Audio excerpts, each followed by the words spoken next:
जय श्री राम, हर हर महादेव।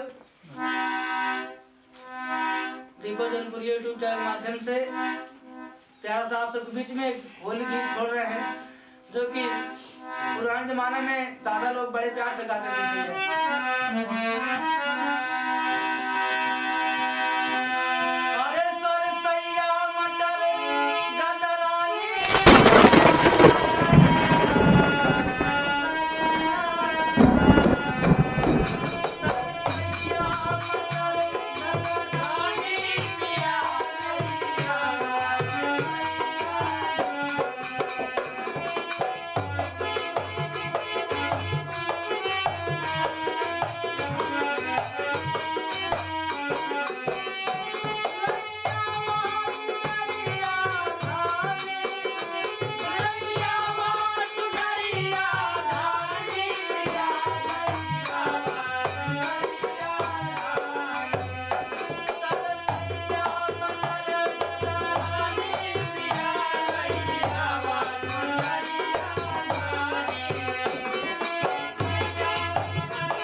अगर गीत अच्छा लगा भैया तो ज्यादा से ज्यादा लाइक शेयर कमेंट दीपक जौनपुरी यूट्यूब चैनल के माध्यम से आगे बढ़ाएं। जय श्री राम।